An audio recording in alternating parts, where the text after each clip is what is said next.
And so today we get to talk about the possibility of unlearning chronic pain. And this can also include other persistent symptoms, but we're going to just use chronic pain as our kind of blanket umbrella term. So before we get into it, let's just take a moment, maybe think to yourself, do you experience, or maybe someone you know, experience persistent symptoms such as headaches, or maybe belly pain, or it could be jaw pain, really any part of the body. It could even be chronic fatigue. Yeah, so there's probably some people coming to mind, maybe yourself.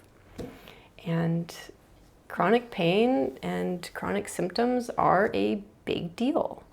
You know, there's 50 million adults in the United States alone who are experiencing this, and worldwide, that number is estimated to be about 1.2 billion. Whew. And unfortunately, that number is only rising. And as you may know, we don't have, a lot of great solutions right now, or at least the treatments that are out there being widely used aren't working very well. You go into a doctor's office and you're like, my head hurts, I don't know why. And it might be like, well, I guess some blood tests and they seem fine, so I guess here's this medication. Or my back hurts, well, I don't know, I guess here's this whatever. And unfortunately, it's like, especially with medication, it can really make things worse. And so what I'm here to get to share is that we actually have some way better solutions, things that actually work for this kind of stuff and have way less negative, the downsides, like a medication can.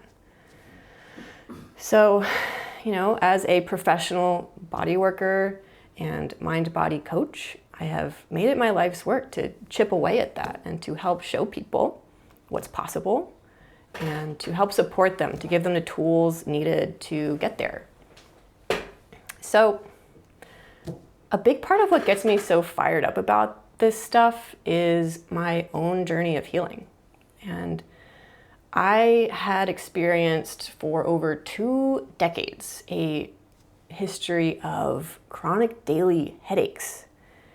And that's a long time.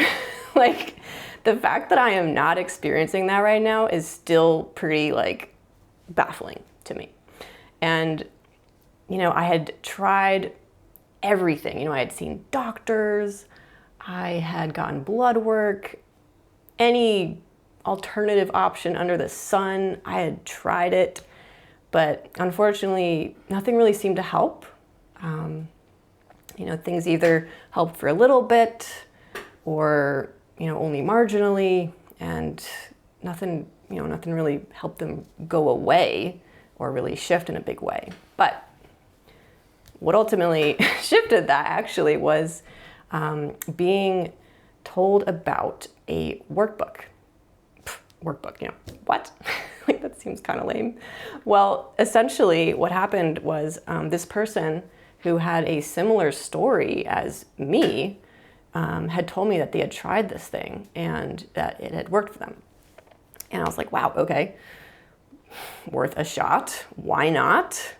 And essentially, long story short, it worked. And I discovered that using a mind-body approach was my ticket out. So the big takeaway for me, was actually just knowing what was possible made a big difference. This person told me this story of healing. And I was like, oh, you had this thing happen to you too, and you're now not experiencing that. What? Okay. And so that's part of my goal here today, is just to share what's possible, and hopefully that can open some doors for you, just to know that. And then another huge takeaway was that, it wasn't just about letting go of this pain and experiencing less pain in my life, but it was actually also about my whole life getting better. essentially what can happen is pain can be like a sort of lighthouse. And in that way, it can actually illuminate these parts of our psyche that we maybe are no longer able to see. And those parts are in need of healing and maybe aren't serving you. And that was true for me too. And so by using this sort of mind-body approach that I'll get to tell you more about today, I was able to address some of those things and actually see, I was like, oh my gosh, this is a blind spot for me. And I'm so glad that I now had that opportunity to address that. And so it's pretty cool. This stuff isn't just about like, chronic pain. It's like, it's so much more than that. And that's a big part of what gets me excited about this stuff. So as you can probably tell, I was and still am just like beyond inspired by what got to happen. And essentially, I then wanted to learn all about this stuff. I was like, wow, this changed my life. I've got to keep going. I want to keep learning, and I did. So I went on to get further training specifically in two modalities, which are internal family systems, and that's IFS, and also pain reprocessing therapy, and that's PRT. And we're going to be focusing a little bit more on this second one, the pain reprocessing therapy part today, because that one is a little more specific to chronic pain, although IFS is also very helpful and for me felt like an essential piece. So these two things I knew were a huge part of my journey out. And the nerd in me was like, well, I want some more, science, where's the data? And so I went on to seek that out. And most notably, I'm going to share with you what's called the Boulder Back Pain Study. So we got Boulder Back Pain. We're going to do BP for back pain study. Whoop, there we go. Okay, Boulder Back Pain Study. And essentially, we have a randomized controlled trial that was done in 2022. And this was led by world-renowned neuroscientist Tor Wager. And this was studying the effectiveness of pain reprocessing therapy. And so there were 50 patients in the treatment group for PRT. And it was over the course of only 4 weeks, pretty quick. And these folks were getting treatment twice a week, so for a total of 8 sessions. And at the end of those 4 weeks, it's pretty incredible what they found. So firstly, we have 98% of people were experiencing an improvement in symptoms. That's pretty big, that's pretty much everyone. And then on top of that, we have 2/3 were in the cured group, which is also insane. And so by cured, they essentially are, what they're calling cured is someone who is either experiencing no more pain or almost no pain. So no pain or almost no pain is what they're calling cured. And to have 2/3 of the people in that group after 4 weeks is insane. Like, you don't see that kind of stuff in science, especially around chronic pain. It's like, with chronic pain, usually the sort of results they get is, well, there was a little bit of improvement. Yay, maybe it worked. It's like, no, this is pretty clear. And on top of that, they also did fMRI scans. And what they found is that before and after, they saw changes in the brain region called the anterior insula. And essentially, what they found is that those changes indicated that the brain is making better decisions around whether or not to generate pain, because that part of the brain is actually, that's its or at least one of its roles, is deciding whether or not am I gonna experience pain. So essentially what's happening here is that the brain is now able to make better decisions about whether or not to feel pain. So that's cool. They can literally see these changes. And on top of that, they tracked these people after a year to see, okay, maybe they just felt better and then they forgot, or, what happened. So after a year, they retained these results. So it's like something fundamentally shifted in these people. It's amazing. So long story short, this study validated pain reprocessing therapy as a very effective way of treating chronic pain. And not only that, but as the most effective treatment we have right now.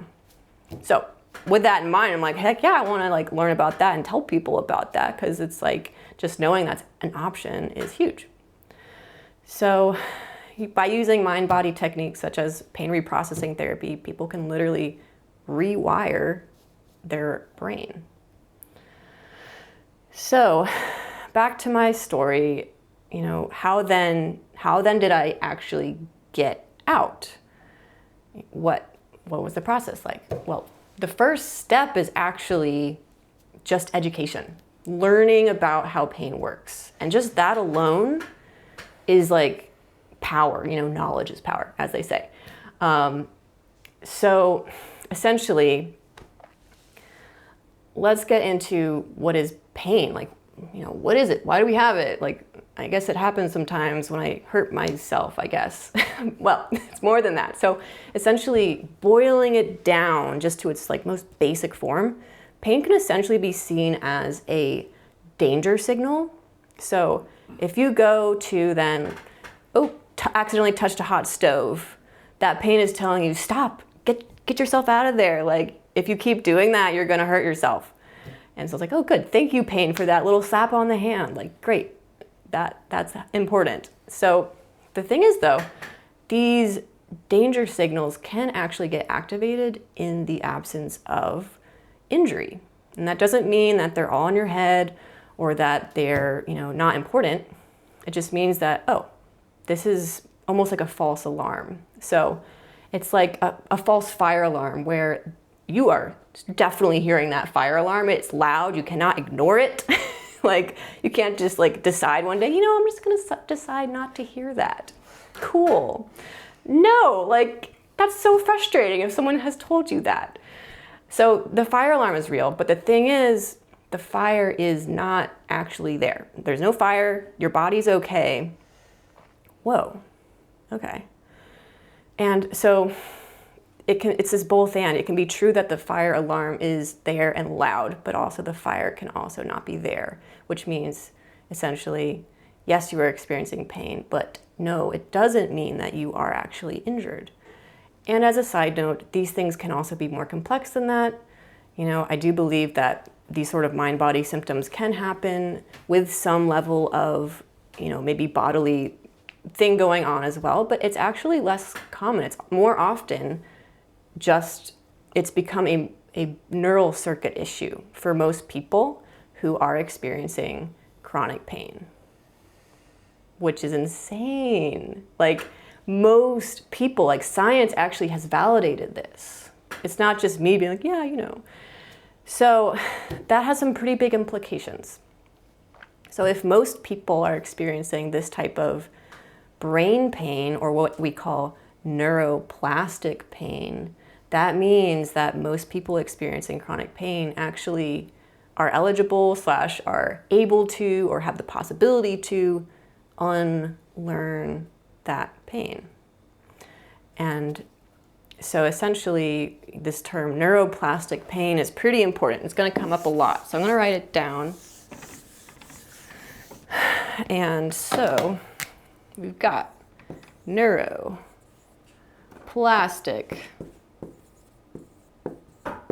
pain. And of course, neuro, brain, and then plastic, that means changeable, developed, learned. and pain. So you know what that means. So neuroplastic pain. And it's in the definition of the word. It's something that can change and can be unlearned because it's been learned. So that's really good news. That means that all these like really difficult things to treat actually have more of a solution than we realized, or than maybe most people realized. So just to kind of better understand, like, okay, well, that kind of makes sense, I guess, but what do you mean? Or like, how does that actually work in real life? Let's get into some stories, some examples to really better understand, like, okay, how does this work? What's the deal here? So first, let's talk about and look at a story it's a real story. This person was reported on in the 1995 British Medical Journal. And this is a construction worker. This is a story about this person who jumped down onto a large nail. So that's, yeah, not great. And of course, this person was in agony. They got rushed off to the ER. Like, the doctors did an amazing job extracting the nail. He was just like, oh my God, probably the whole time, from what I've heard. And so then, however, once they went to go take the boot off, they were pretty amazed by what they found.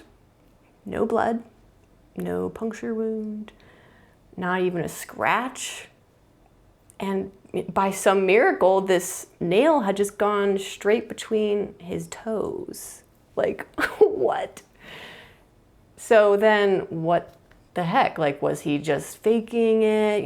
Like, did he want to like get off the job site? Like, no, like he was legitimately in agony. But why? Like, so there was no injury. What happened? Well, essentially, here's that danger signal thing again.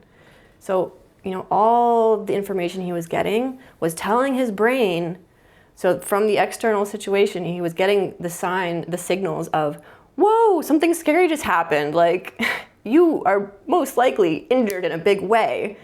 And so his brain then decides, oh, turn on the danger, turn on the pain, and ta-da, we have pain. However, at the same time, his foot was still just sending the normal sensations of, his sock, his boot, maybe the unfamiliar sensation of a nail between his toes, but those were being interpreted as danger and as pain.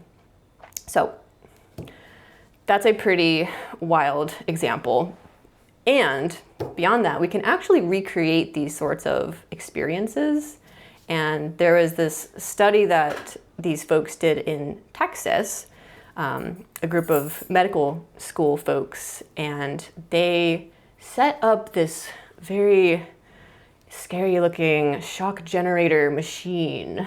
And so you can probably already see where this is going, but they set up the participants with these electrodes on their heads and told them, all right, you're going to experience a momentary headache because we are going to send electricity through your head through this machine. And, turns out that's what happened. They felt a momentary headache because that's what they were told. That's what they were expecting. And just like the construction worker, they were just still receiving the same sensations from their head as they would be, as if they were just sitting around anywhere else, really. But because of the context, they then interpreted those signals as dangerous. So what we're starting to catch on here is, like, if there's something in your external or internal world that's turning up that kind of sense of danger, that can actually make you more likely to feel pain or to turn up the volume on sensations, like a hearing aid. It's like someone might be talking at a normal volume, but if your hearing aid is too loud, it's like, you're yelling, and they're like, no, I'm not. I'm like literally whispering. So that's essentially what can be happening.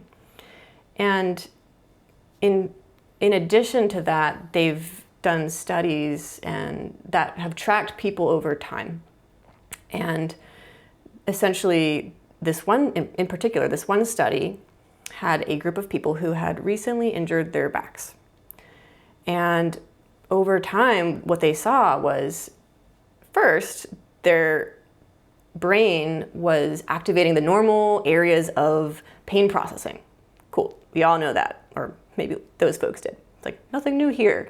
But then eventually, over time, some of those people developed chronic back pain. And at that point, the normal brain areas for processing pain started to dwindle. They were not being activated as much. But then what became more activated was an area associated with learning and memory. Whoa. So essentially what can happen is these are essentially a different type of pain. And the whole learning and memory piece is really important because that brings us back to this whole unlearning chronic pain. Because, yeah, if it can be learned, it can be unlearned. So, through my journey of healing, I discovered this possibility of unlearning to be true for me. And I learned that in order to feel better in my body, I actually needed to target my brain. And it worked. So how do you then know the difference? Now that you know there's a whole different kind of pain out there, how do you know if you have one or the other? Well, the first thing really is one of the easiest ways to know is that if you've had pain for more than a couple weeks or more than 6 weeks, it's very, very likely that this is now more of a brain problem than a body problem, because essentially the body is really good at healing itself. And even the biggest bones in our bodies, if they've been fractured, they can heal in just a matter of weeks, like really fast. So if your pain's been going on past the course of about that time frame, that's a pretty good indicator. And of course, it's also important to rule out, any other kind of structural issues like a tumor or cancer or an infection or even an inflammatory condition like rheumatoid arthritis. And, if all that comes back clear, awesome, great, this is good news. And after that point, we get to then explore questions that can rule in a mind-body condition. So, for instance, questions I might ask would include, have medical treatments either been, not very helpful or only offered temporary relief? And then also, how did it come on? Maybe did this pain start during a stressful time in your life, or maybe even without a known, injury? But even if it did begin with an injury, like we said, it can still be this kind of neuroplastic pain. So then, in addition to that, stress. Do you notice any kind of correlation there? If you're more stressed, do you notice more pain? If so, that's a great indicator. It's like we're building this evidence list. And then also, how about symptoms in any other parts of your body? Do you have multiple areas of your body that are affected or that you have symptoms in? And then inconsistencies. Do you notice this kind of come and go in ways that seem confusing or kind of inconsistent, or maybe it's like a certain time of day or even just the weather? These kind of things are also really good signs that it could be neuroplastic pain.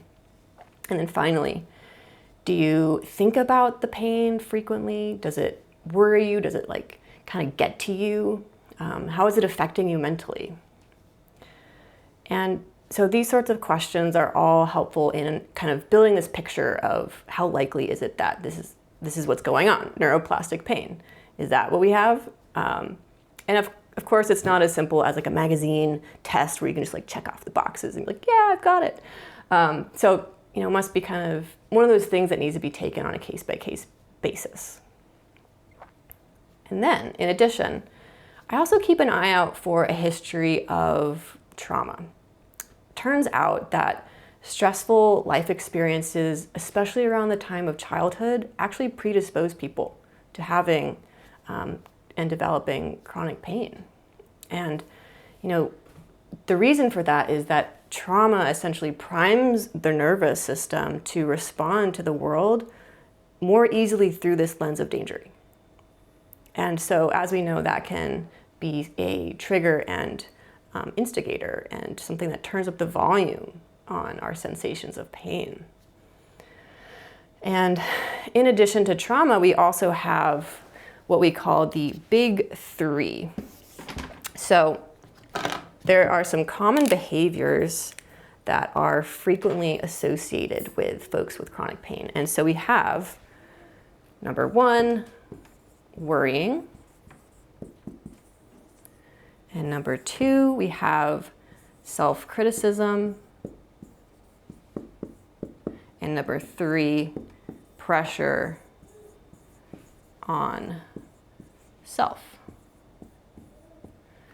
So essentially what's happening here is when you're worrying, the message the brain is getting is essentially, oh my God, what's gonna happen? Something bad's gonna happen, I just know it. It's like, that's the message it's getting. It's sending this message of like, oh my God, yikes. Like that's what the brain's receiving. And then with self-criticism, it's like, I'm bad. Oh my God. And it's like this like really not good feeling. Like that's not a wonderful, thriving place to be. And that's the message the brain is getting.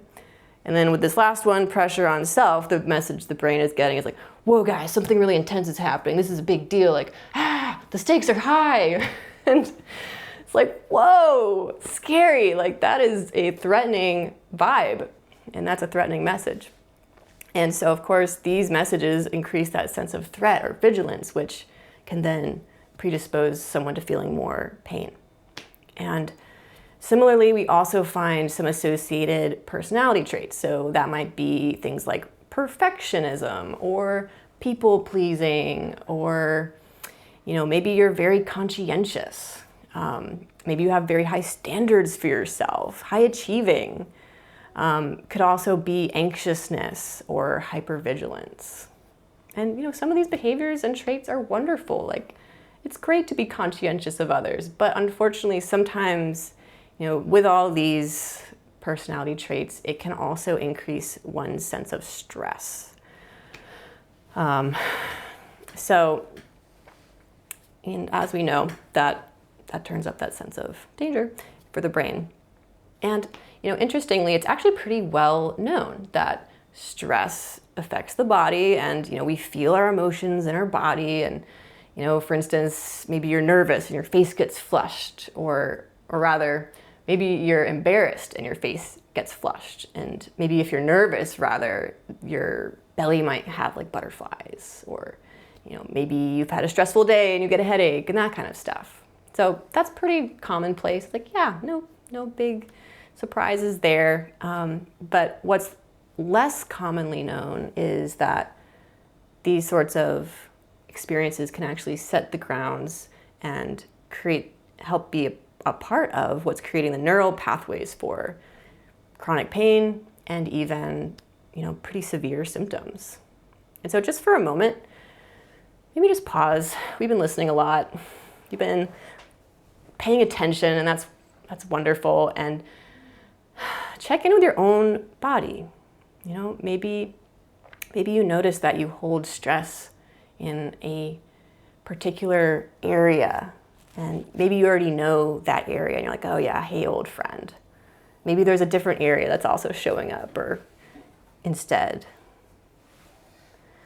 And as a body worker, I've heard countless stories, of all these different places that people hold their stress. And that could be like, the neck, or it could be shoulders, it could be, your jaw.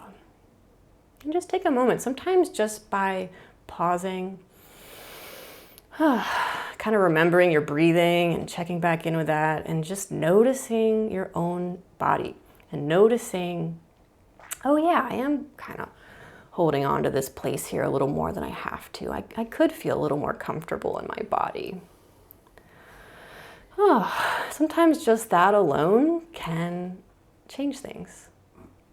And so that's the kind of thing that I like to support people in. And that's kind of the basis of some of these techniques that I'll get to share more about further on down the line here. And so take as long with that as you need. And of course, you don't have to stop noticing your body, even if you're still listening. And essentially, we get to just notice, the way our brain notices the way our brain affects our bodies.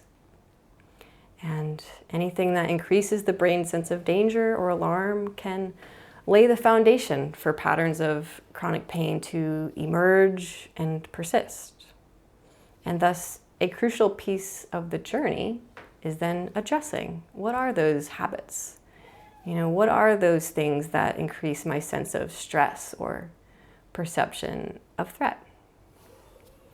So, in other words, if we were to boil this down, what is the root cause of chronic pain?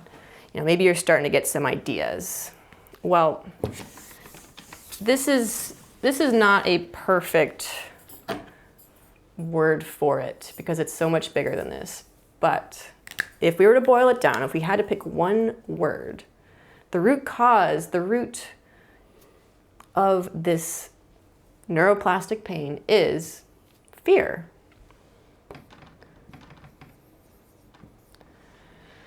And by fear, I mean any mental response that increases that sense of threat or danger in the nervous system, in the brain. And, it's important to note that fear can even be happening without our conscious awareness. So you might be like, well, I'm not afraid. I'm so confident. I'm powerful. And that may be true, that can also be true. But I know for me, this was also true for me, the whole issue of, oh, maybe I'm not even aware of this. And this is another example of how pain can end up being like this kind of lighthouse that's helping illuminate something we've just become blind to. Because, sometimes our experience with our internal world can feel just so normal or expected or familiar. We may not even realize that, oh, something is amiss or something could be better. It's kind of like that David Foster Wallace parable with the fish. This is water. And so you may have heard it, but essentially it's like there's these two fish, they're swimming along, and then there's this older fish that's coming in the opposite direction. He's like, morning, boys, how's the water? And they're like, okay. And they just keep swimming, and eventually the one looks at the other, it's like, what the heck is water? It's like, oh, right, okay. Yeah, like if you're just living in it, you probably have a hard time seeing it. And sometimes that's true with, fear as well, or other experiences in our internal world. And so to boil it down, if this were to be like an equation, pain equals sensation plus fear. So just because you have a sensation doesn't make it inherently bad, doesn't make it inherently good. But when there's fear in the mix, that makes the sensation be interpreted as dangerous. And so it's essentially our brain's, pain is a reflection of our brain's opinion of what's happening in our body. It's an assessment system. It's trying its best to assess what's happening, and it's going to interpret things more as pain when there's a higher level of threat in the system. And so not only can stress and fear initiate pain experiences, but it can actually perpetuate it through this sort of cycle that we call the pain-fear cycle. And so this is what we got. We got fear, and we got pain. And what can happen here is, I'm actually going to switch these around. So we have pain and fear. So what happens is pain comes on, you might have a response where it's like, oh my gosh, what's happening? Why is this happening? What does this mean? And then like, da-da-da, like whatever the response is. Essentially you're having a fear response, and that's very normal. It's like, of course, pain is not fun. Yeah, we all know that. And so then that leads to fear. And unfortunately, that then can lead to more pain, because as the fear comes in, the sense of threat in the system goes up, which then supports this kind of like, oh, that sets the grounds for more pain. And so here we have a sort of what could be called a vicious cycle. And what's important though about this is that there's actually a space of possibility in here. You've probably heard, or maybe you've heard of Viktor Frankl. It's like his quote about this space of possibility in between, what the thing is, the stimulus, and your response.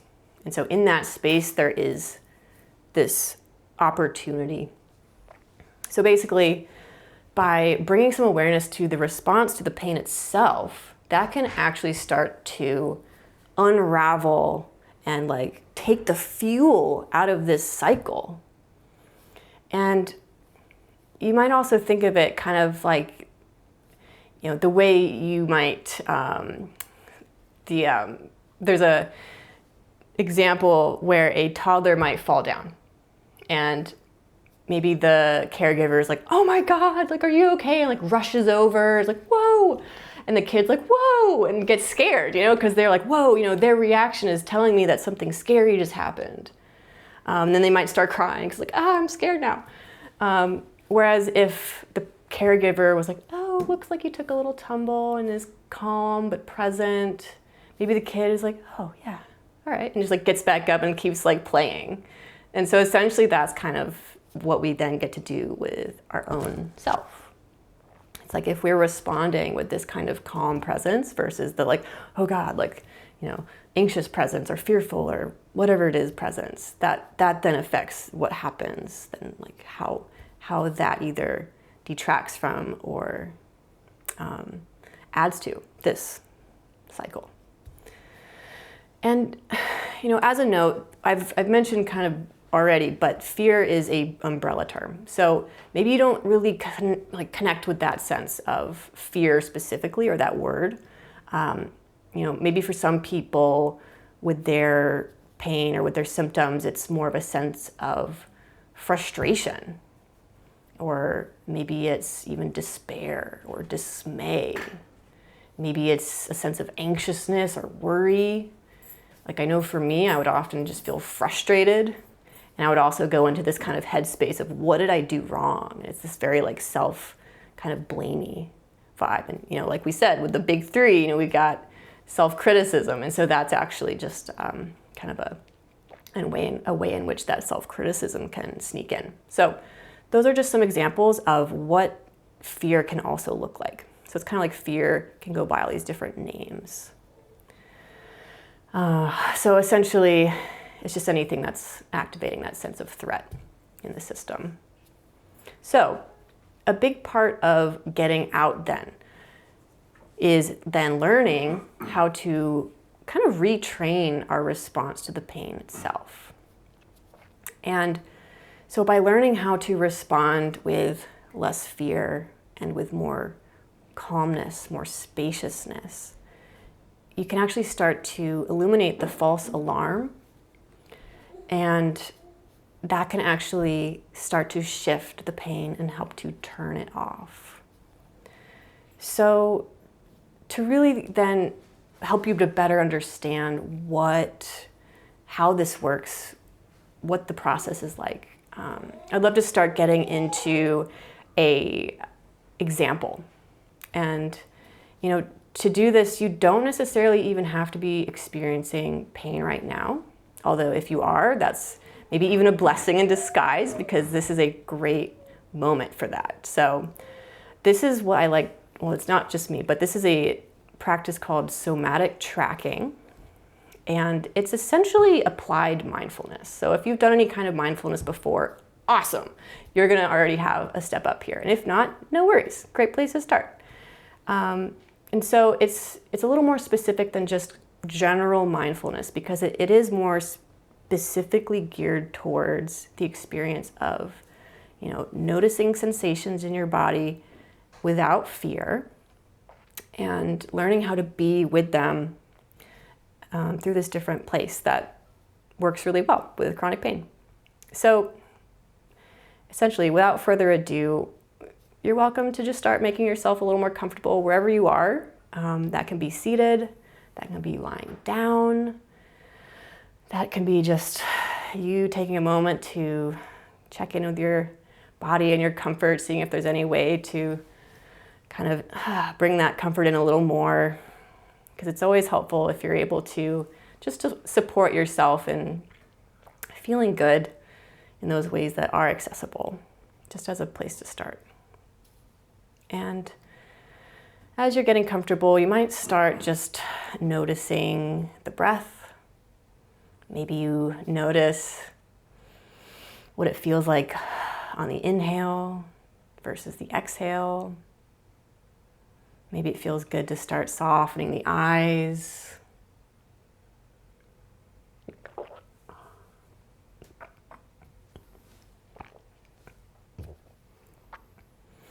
And as you watch the breath, you get to know that you don't have to change it in any way. You're just attending to it. You're just noticing it without needing it to change.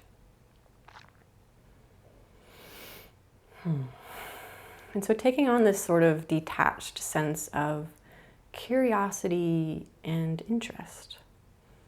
Almost like you're just laying in a field, looking up at the clouds.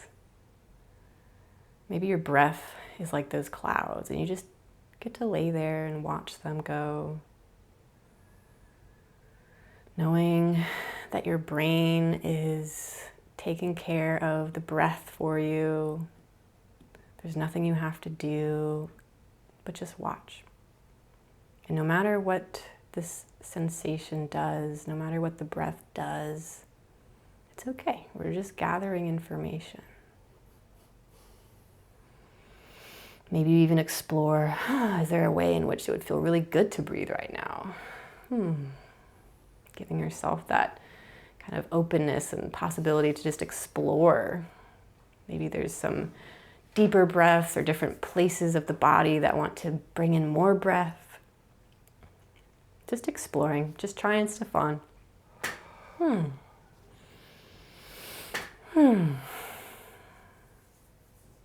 And just letting that continue. We're gonna allow this awareness of the breath to come in and out as we continue our exploration. And now zooming out, checking in with the rest of your body.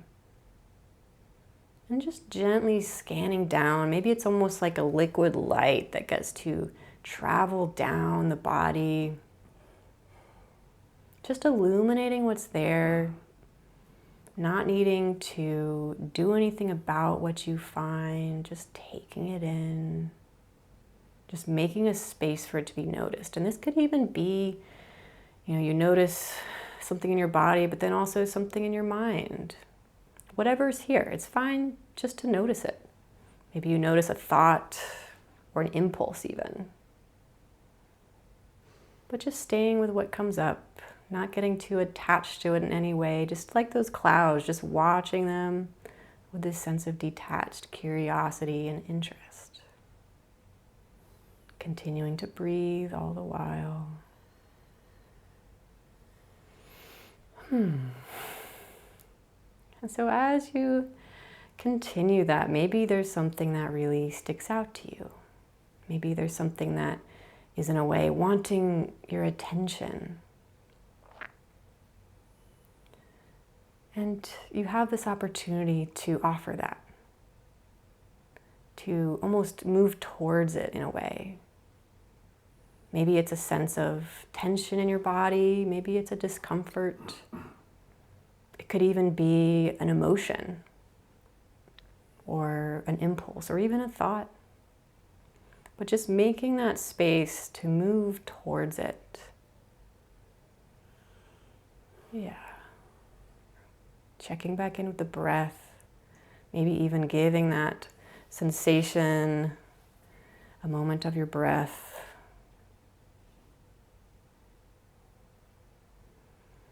And also then, as you hang out there, notice what it's like to be with that sensation. Taking a moment just to notice any parts of yourself that maybe want to run away, want this to go away, have any other opinions about it.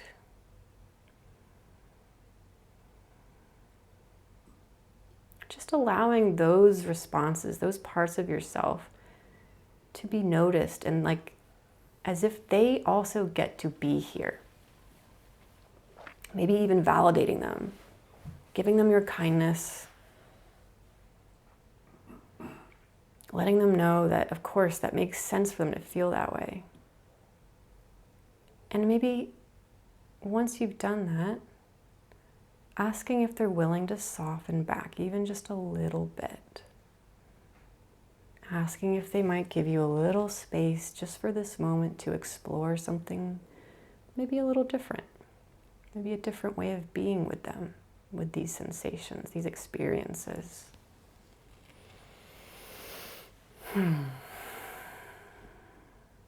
And if they don't soften back, you can just hang out there with those parts of yourself that are having some responses. And if they are softening back, you can just thank them and keep exploring what's there with that original sensation or experience. And just get really curious, seeing how much curiosity you can bring to that experience. Almost like you're looking at a painting and you're like wanting to really get every detail, and kind of like this wonderment even, like, wow, look at that feature. Like, how interesting that I have that sensation. And almost as well, like you could be a passenger in a car. It's like you're just sitting back, watching the world go by. This sensation doesn't have to be an immediate threat. This experience doesn't have to be a problem right now. There's nothing to do about it. Just giving it space to be. And as you go on, maybe you even notice things start to shift in some way. Maybe there can even be a sense of like, wow, how curious, just to watch my own internal world shift and change, like the clouds in the sky, just moving through, doing what they do. It's almost like you just get to watch the brain do what it does without needing it to be any type of way. Just following it, knowing that no matter what happens, it really doesn't matter, because it's more about learning to be with it in this more spacious, more calm, more curious way.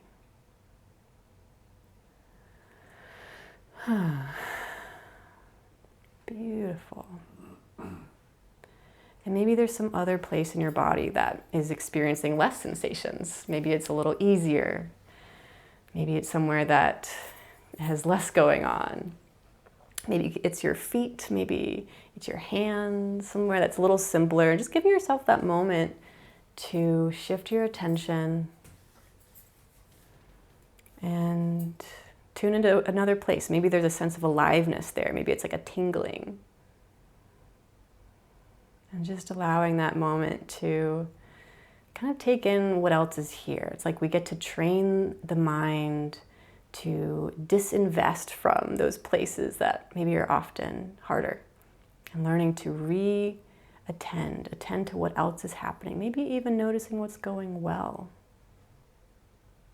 Maybe it's your breath. Maybe the breath feels lovely, or maybe there's something else that's just kind of simple or neutral.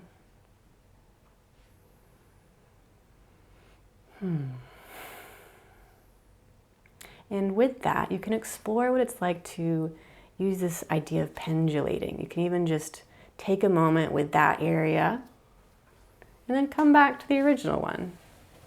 Almost like you can bring a little resourcing to that original, more challenging experience. Bringing a little breath wherever you go, remembering that's always there for you.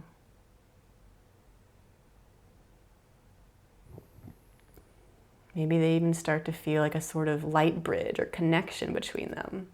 Almost like that easier place can support the place of challenge. Knowing that at any point, our own system can be a source of resourcing for itself. And if the mind wanders, let it wander, just keeping a fraction of your attention on these maybe really interesting sensations as they shift and move. Maybe it's subtle, maybe it's not. Either way, doesn't matter because we're just noticing. And so taking a couple more breaths here and just taking in what's here now. Maybe there's been some shifts, maybe you feel a little different. You might even take a moment to reflect on what just happened. Was anything able to shift, or did it kind of just stay the same? Either way, it's still more about this process of, wow, I got to show up for myself in this way in this moment. And that's what's really most important. So maybe even just giving yourself that moment of gratitude of like, hey, thank you, self, for showing up for me in this way right now, for taking that moment. And so whenever you're ready, you can start to open your eyes, coming back into the external world around you, taking your time with it, being gentle with yourself, maybe taking a little stretch or a little breath. Yeah. And so, this sort of practice is something you can do anytime you are experiencing discomfort or something challenging. And it's especially helpful if that experience is either in the mild to moderate range. If it's a little more intense, then a lot of times that's maybe more suited to strategies that'll help you just feel comfortable, maybe something that'll kind of get your mind off of it. Also this idea of messages of safety can be really helpful for any of these, for whether it be a more intense experience or less intense experience. And messages of safety can be verbal, like saying to yourself, I know this will pass. I'm okay. My body is safe. Whatever works for you. Maybe you can even imagine, like, what would you say to like a little kid who's having a hard time, or like a dog who's like scared of the fireworks and they don't know that it's actually okay. And those messages can also be kinesthetic. That can be you just giving yourself a moment to feel your own breath, or it could even just be bringing your own hands to, an area of your body that feels supportive, or maybe there's an area of your body that you're feeling and experience more present in. And not needing to like do anything about it, but just bringing that kind of felt sense, touch presence can sometimes be really powerful too. And other kinesthetics, ways of sending messages of safety could even just be mindful movement. Maybe you like yoga, maybe you like walking, something that gets you into your body. That can even be a way. So with the nervous system, it's kind of like tending to this animal, tending to the animal body. It's like, how would you, tell an animal that they're okay? It's that kind of idea. And so there's so much more I could get into today, but alas, that's where I'm going to finish off for now. But if you do want to learn more, I do have a resources page on my website, which you're quite welcome to check out. I have a lot of really awesome books, podcasts, ways to keep learning about this. And also, of course, if you'd like to work with me as a client, I would be more than happy to support your healing journey. And it really, truly is an honor to get to do that. And thank you for your presence and attention today. I hope this was helpful. Thanks.